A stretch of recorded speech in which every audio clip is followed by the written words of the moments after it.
বিসমিল্লাহির রহমানির রহিম।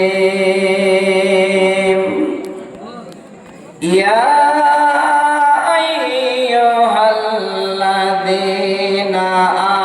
আমানু qu আনফুসাকুম ওয়া আহলিকুম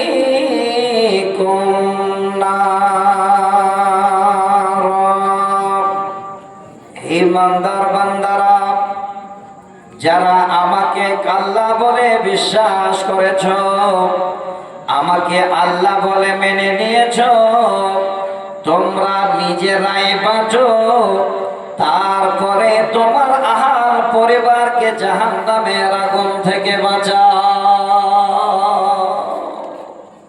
তরজমাটা করলাম, কু আনফুসাকুম। দুইটি জামির এখানে আছে। একটা জামির মা বাবাকে কেন্দ্র করে প্রথম জামির উল্লেখ হচ্ছে, তারপরের জামির সেটা সন্তানের উপরে আবার যেন দ্বিতীয়বারে উল্লেখ হচ্ছে। আল্লাহ বলছেন, হে বিশ্বাসীরা, আগে তোমরা নিজেরাই বাঁচো, তারপরে তোমার আহাল পরিবারকে জাহান্নামের আগুন থেকে বাঁচাও। আল্লাহ পাক এখানে আগে আমাদের বাবাদের মায়েদের জাহান্নাম থেকে বাঁচতে বললেন, তারপরে সন্তান সন্ততিদেরকে জাহান্নাম থেকে বাঁচাতে বললেন। এই বিষয়ের উপরে আগে প্রাধান্য দেব ওই সমস্ত বাবাদের মায়েদের, যেই মায়েদের দায়িত্ব থাকবে বাচ্চাদের লালন পালন করা। আগে আপনারা সচেতন হন। পরের শব্দে আল্লাহ কি বলছে? وقودها الناس والحجارة। আল্লাহ বলেন, বান্দারে, এই জন্যে তোমাকে তোমার আহাল পরিবারকে আমি জাহান্নামের আগুন থেকে বাঁচাতে বললাম, বাঁচতে বললাম।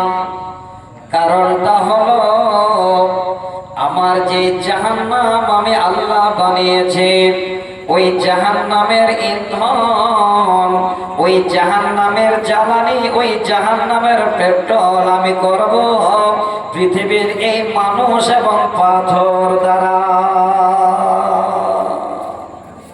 এখানে আবার একটা এমন শব্দ আল্লাহ বললেন, যেটা শুনে আমাদের সকলে হৃদয়ে একটু যেন ভয় আসা দরকার, যে আল্লাহ পাক রব্বুল আলামিন জাহান্নামের জ্বালানি এই মানুষ এবং পাথর দিয়ে যোগাবে।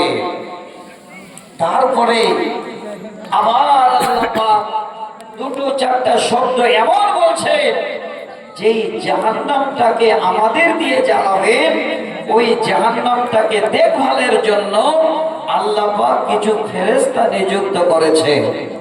তারা কেমন, তারা কিভাবে দায়িত্ব পালন করে, আল্লাহ এটাও এখানে একটু জানিয়ে রাখলে। কি ভাষায়? আল্লাহ বলেন, বান্দা, আলাইহা মালাইকাতুন গিলাদুন শিদাদুন লা ইয়াসুনাল্লাহ মা আমারহুম।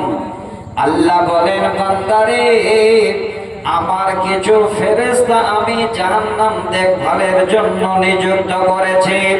তাদের হৃদয় এত পাষাণ, এতই কঠিন মেজাজে, তারপরেও আমার কথার দ্বারা কিঞ্চিত এতটুকু হেরফের করে না।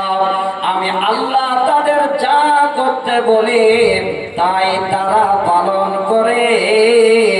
আল্লাহ পাক এখানে ফেরেশতাদের দিয়ে জাহান্নাম দেখার জন্য কোথাও বললে। তরজমাটা করলাম,